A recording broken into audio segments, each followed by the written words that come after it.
thème na biso ezali quand le vent était au contraire. Donc mon pépé etelemaki bango pourquoi?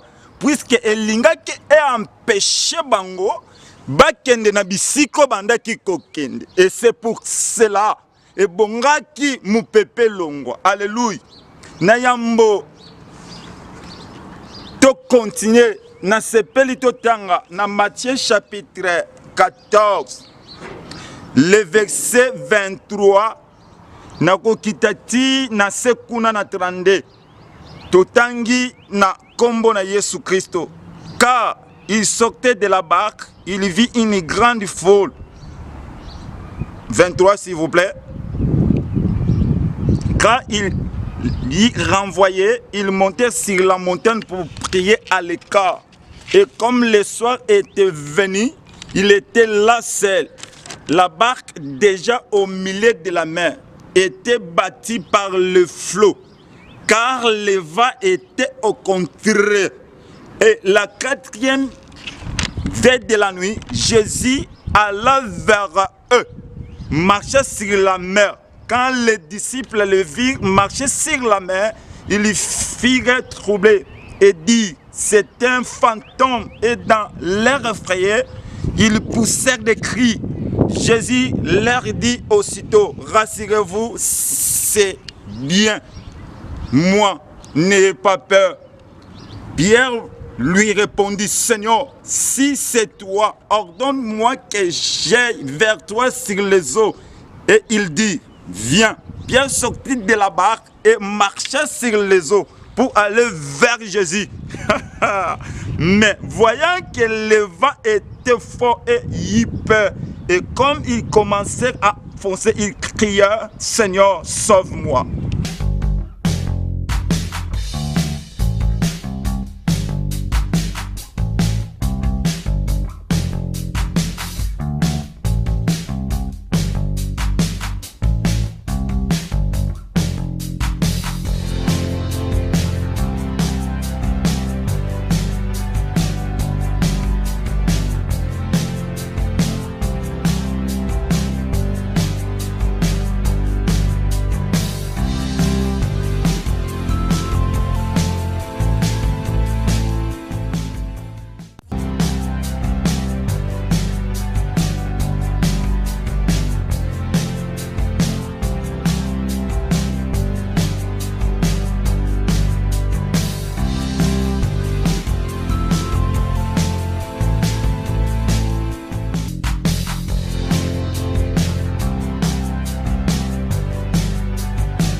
Shalom, shalom, shalom, shalom, peuple de Dieu.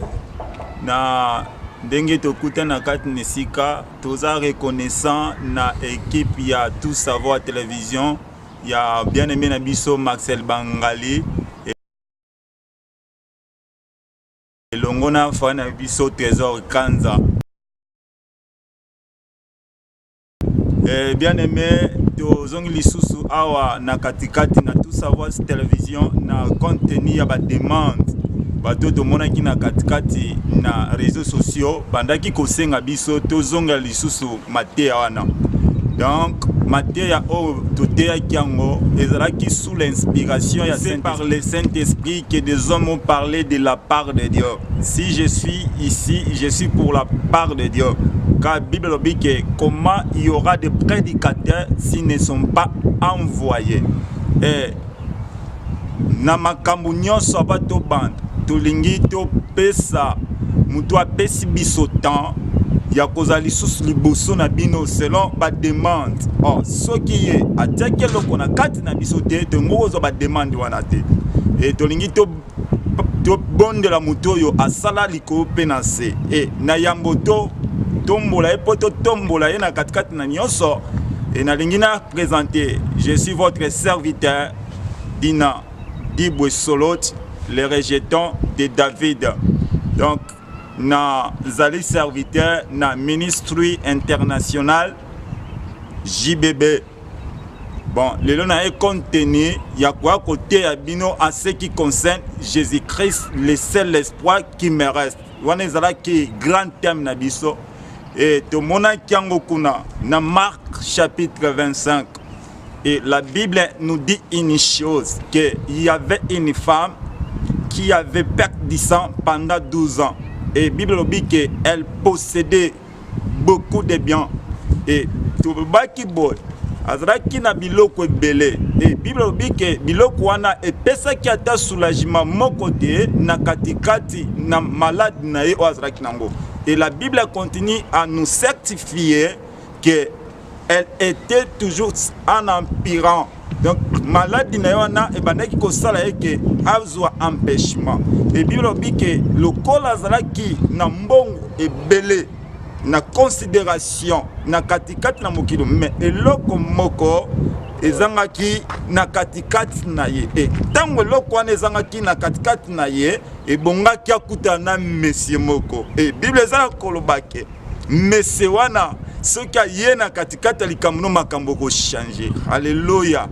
Et je crois ndenge ozolanda ngai peut-être olobake ekosimba te mais na ko biso ko simba pourquoi puisque mutu abenga yo azana ba capacité nyonso ya ko transformer problème ozanango problème ozanango na nzambe baza biloko mibale pourquoi puisque Bible ezolobake toutes choses ont été créées par Dieu. Lokola liloba nzambe ekelaki biloko nyonso yo pe ata problème ekelami na kati na yo wana eza pe na suka nango nayebi mutu moko aza na suka te si ce n'est que Jésus-Christ. La Bible déclare il est le même hier, aujourd'hui et éternellement. Quand on parle hier, aujourd'hui, éternellement, si ce n'est que celui qui est éternel. L'icamneuse éternalité. Et ça, situation au Koutenango. Alléluia.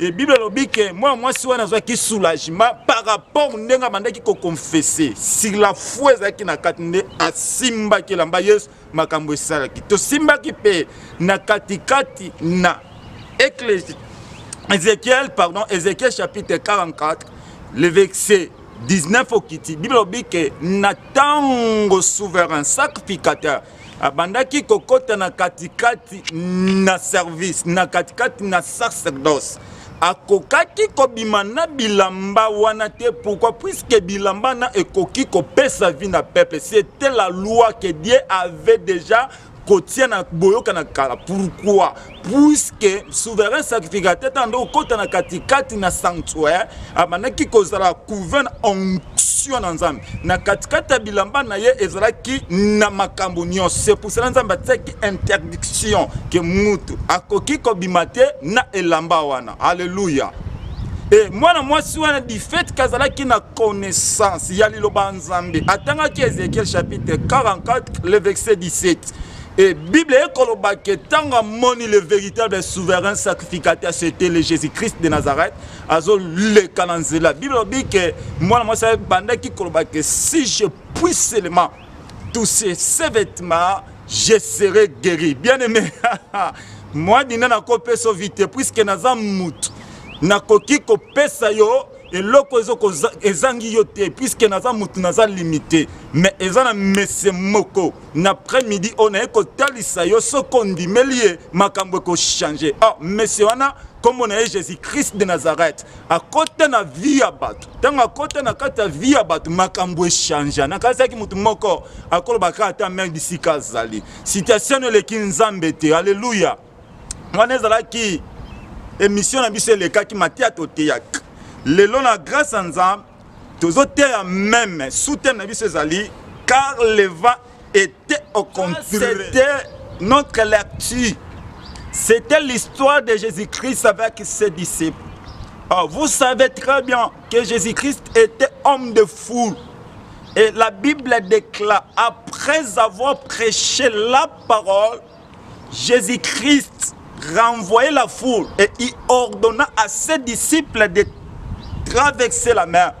Et la Bible déclare que Jésus-Christ était allé pour prier à l'écart. Bien aimé, si tu es leader et si tu es pasteur et que tu aspires d'être pasteur, il faut chaque fois enfin que tu sois à l'écart. Si ozan kokende à l'écart te o conduit batu ndenge nini musala na nzambe bongi azalaka à l'écart. Pourquoi soki azo kozala à l'écart c'est alors que a kozwa inspiration et kokota na kati na ye. Oh soki yoza musala nzambe ozwaka l'écart te olukaka nzambe te yebaka ke okozala limite na katikati na ministère na yo miracle kosalama te na katikati na ministère na yo okobanda koloba lokola docteur ya théologie ou bien ya mutu moko asisi école biblique ou bien asali formation moko quelconque.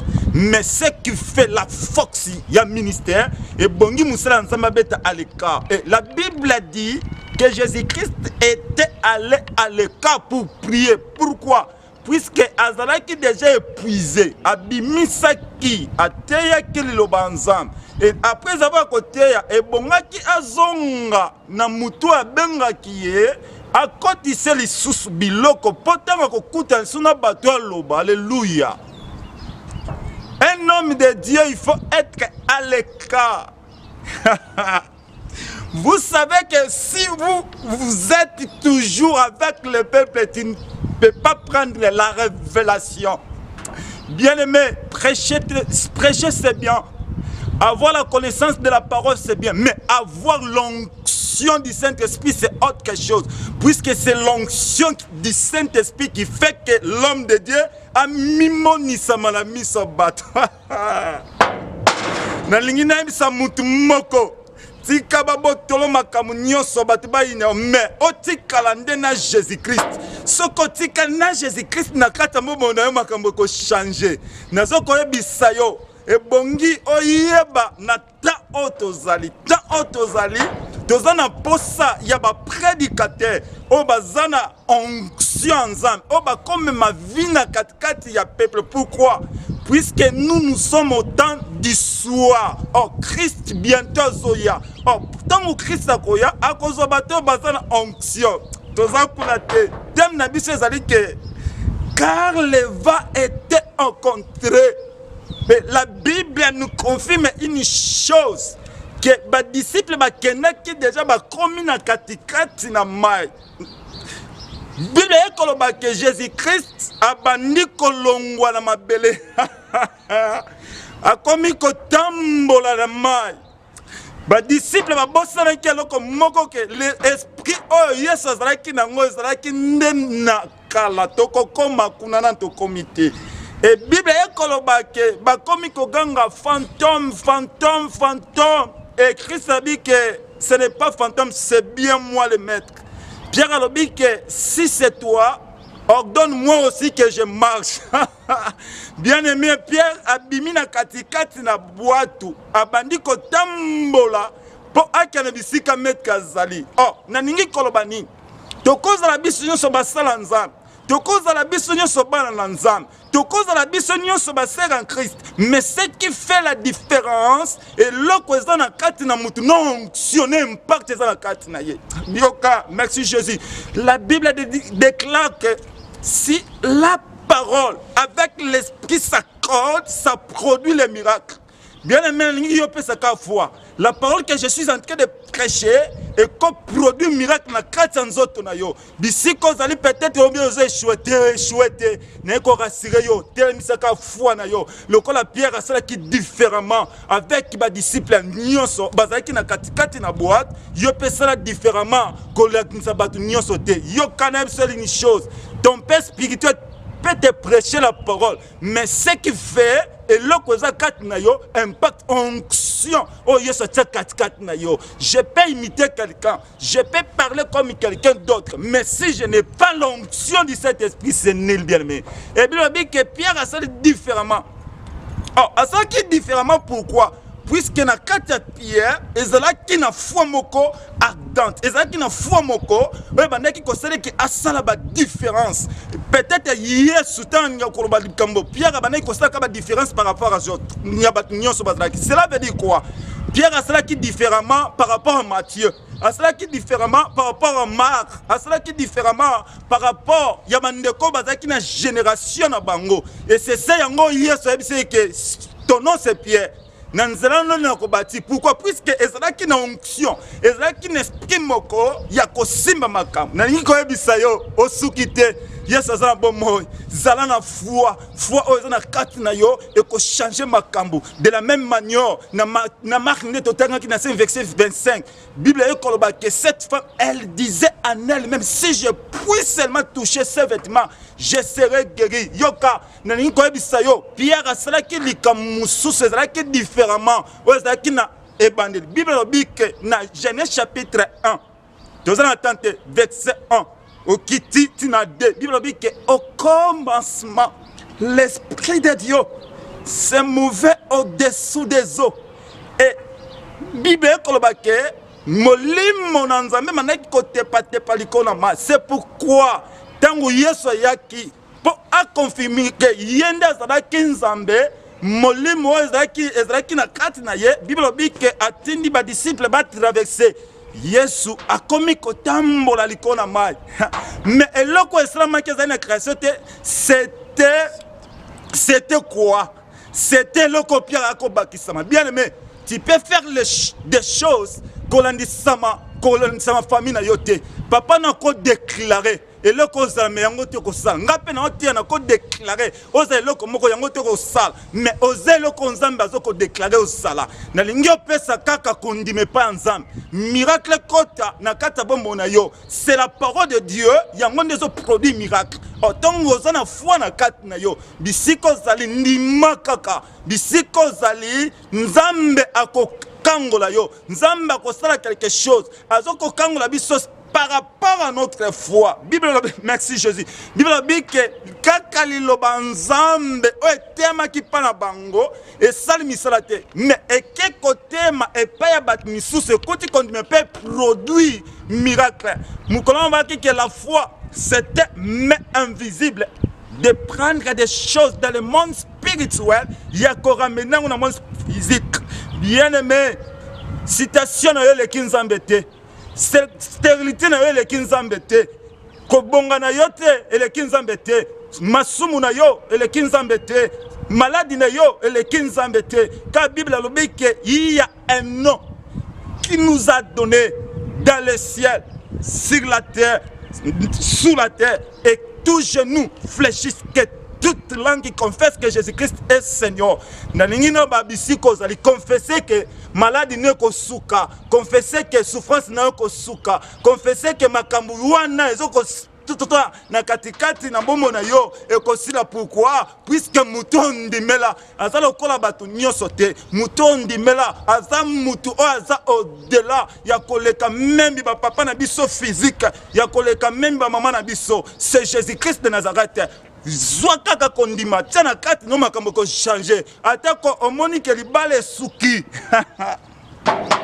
nzambe wana ako créer eloko moko na katikata monde spirituel po libano bonga nzambe ako créer na lisumo zanango eke olongo na kata lisumo nzambe ako créer eloko moko na katikati peut-être na mot de tête ozanango ekoma na katikati bomo makambo changer. Jésus-Christ aza le seul espoir o etikali pona yo apesa kabomo na batu nyoso ba pusa na kepana ye apesa kabomo na batu nyoso yo balongwa na kati na lisumu eloko zoko pekisa loboko na nzambe na kati na biso eza masumu tozo sala masumu ezoko tia intercalation ezoko tia barrière poto kutana na nzambe te na ningi na yebisa yo une chose simba kondima simba kondima simba kondima simba kondima eke kondima na yo ekomema musika kondima na yo ekosala makambo nene kondima na yo ekomema na katikati na nyoso kondima na yo ekosala ke osala. Bien aimé,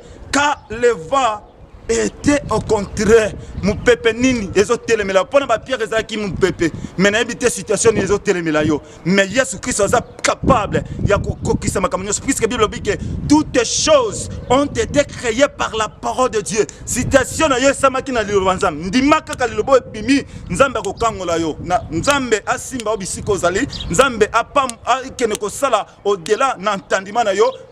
Dans la prochaine occasion, Nzambe aozana yo bon de la bien-aimée puisque totei mais totei wana ezo dépendre de la foi na yo. Nazo bonde la bisiko zo landanga chaka kondimba. Seigneur éternel, nzambe oya sala likolo penase. Bible zoé bisanga que je n'ai jamais vu un homme qui passe de la croix le reste le même. Seigneur, et nandimi sami ke liloboto tena kat nesika ezoko ramener vie na mutu moko boy. Bisika consolation ezala kite Seigneur, tika consolation kota. Bisika ezala kina masumu, tika lisumu elongwa. Bisika foi o ekitaki papa telemisa foi na kombo na Yesu Kristo. Na bandiko pesa mitindo na puissance nyonso monde ténèbres. O ezala ko kanga bomo na yo na kombo na Yesu Kristo. Balobi ko simba nzambe aloba temena eko déclarer le quoi musala nzambe na kombo na Yesu Kristo makamwe simba au nom de Jésus baba ko simba bana te je déclare non rolandanga na 4 réseaux sociaux nzambe a simba ya peso mwana au nom puissant de Jésus. C'était votre frère Dina Dibwe Soloti les rejetons de David. Numéro nanga téléphone ezali 319 333 52 92 et naza humble serviteur na bino naza service na bino merci na ndenge botindaki ba message pas il y a tout savoir télévision et que tout passer les sous et je crois que bobon de la paix pour na biso toza spécialité puisque mutoza spécial c'est Jésus ce tozo tellement toza ka pona posa batu base édifier to pamboli bino to pamboli tout savoir télévision Nzambe apambola pe nande kona biso trésor kanza donc Nzambe afongola à la prochaine occasion Nzambe akosala makamune pe bon de la pona biso merci bye bye bye bye bye bye bye bye.